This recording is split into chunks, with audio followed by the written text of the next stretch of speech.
2000 سال پیچھے چلے جائیں، فرعون دنیا کا واحد انسان ہے جس نے کہا انا ربکم الاعلی، میں سب سے بڑا رب ہوں، اور اپنے آپ کے رب ہونے کا دعویٰ انسانوں میں صرف فرعون کا ہے۔ اس کی باندی مسلمان ہو گئی، موسیٰ علیہ السلام کا کلمہ پڑھ لیا، ایمان چھپتا نہیں، وہ پتہ چل گیا، فرعون نے اس کو پکڑوایا۔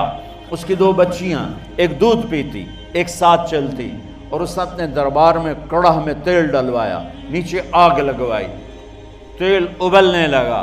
جب وہ پوری طاقت سے ابلنے لگا تو اس نے فرعون نے اس عورت سے، اس باندی سے کہا یہ آگ تیرے سامنے ہے، جلتا ہوا تیل، موسیٰ کے رب کو مانے گی تو پہلے تیری بچیوں کو جلاؤں گا پھر تجھے جلاؤں گا، اور اگر مجھے رب مانے گی تو تیرے گھر کو سونے چاندی سے بنا دوں گا، تیرے گھر کو سونے چاندی سے بھر دوں گا۔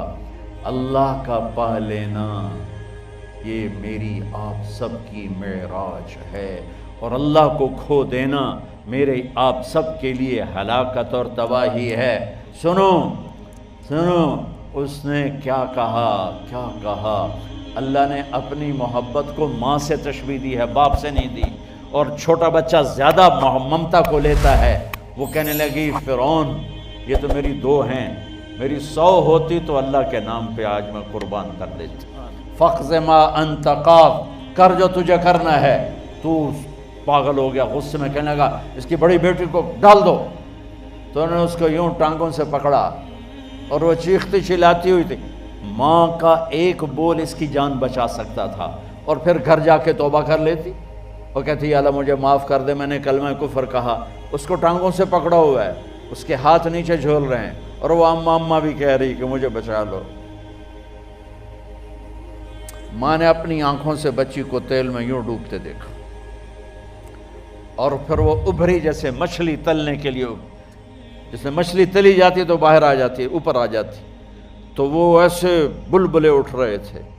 وہ ایک ہی لمحے میں اس کی تو جان گئی، ایک آنسو کا قطرہ اس نے نہیں نکلنے دیا اپنی آنکھوں سے، اور اپنے دل کو جب مضبوط کیا تو میرے رب کی غیرت، میرے رب کی رحمت محبت حرکت میں آئی۔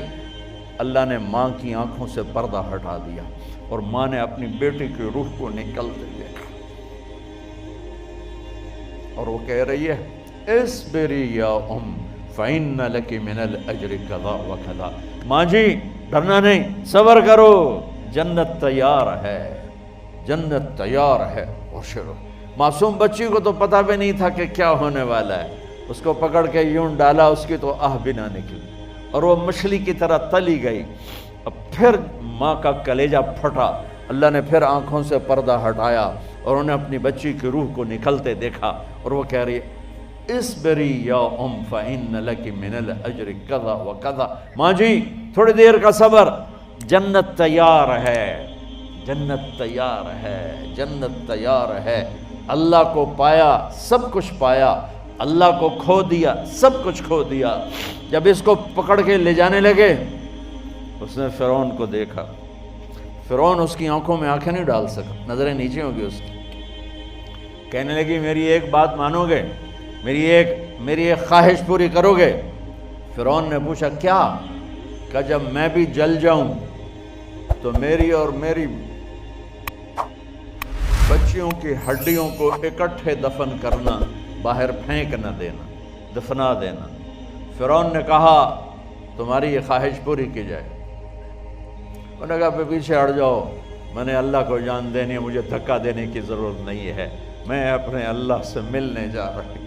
سبحان اللہ، جب اللہ مطلوب ہوتا ہے تو موت محبوب بن جاتی، جب اللہ کی نافرمانی ہوتی ہے تو موت سے نفرت ہو جاتی، مرنا عذاب نظر آتا ہے۔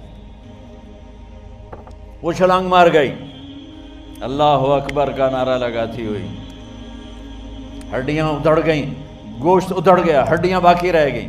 فرعون نے کہا ایک ہی جگہ ڈال دو، سب کو دفن کر دو۔ دفن 2000 سال کے بعد، بچوں بچیوں 2000 سال کے بعد، موسیٰ علیہ السلام کے 2000 سال کے بعد جناب رسول اللہ صلی اللہ علیہ وسلم دنیا میں تشریف لائے۔ 40 سال کی عمر میں نبوت ملی، 50 سال کی عمر میں معراج ہوا، 2050 سال کے بعد میرے نبی کی سواری بیت المقدس جا رہی ہے، اور بیت المقدس پر جب وہ اوپر پہنچے ہیں تو مصر وہاں سے قریب ہو جاتا ہے۔ جب وہ اترنے لگے تو میرے نبی نے کہا جبریل جنت کی خوشبو آ رہی ہے، جبریل جنت کی خوشبو آ رہی ہے، کہاں سے آ رہی ہے؟ ابھی تو جنت اوپر ہے، ابھی تو اوپر جانا ہے، تو یہ زمین سے جنت کی خوشبو کیا آ رہی ہے؟ تو جبریل نے عرض کی یا رسول اللہ، فرعون کی ایک باندی تھی جو اللہ سے سودا کر گئی جان کا اور اپنی بچیوں کا، اس کی بچیوں کی ہڈیوں کو جہاں دفن کیا گیا ہے، یہ خوشبو جس دن انہیں دفن کیا تھا اس دن سے لے کر آج تک یہ خوشبو آ رہی ہے، اور یہ قیامت تک آتی رہے گی۔ اللہ اپنے نام پہ قربان ہونے والوں کی یوں قیمت لگاتا ہے، پہلے اپنی منزل طے کرو، پہلے اپنی منزل طے کرو، پہلے اپنی منزل طے کرو کہ مجھے اپنی زندگی کی سے لینا کیا ہے، مجھے اللہ کو پانا ہے، مجھے اللہ کو پانا ہے۔ میں نے اللہ کی قسم، اگر اللہ راضی ہے تو پھر موت سے بڑھ کر کوئی تحفہ نہیں، اس سے بڑھ کر کوئی خوبصورت پیغام نہیں، اور اگر اللہ ناراض ہے تو موت سے خوفناک کوئی پیغام نہیں۔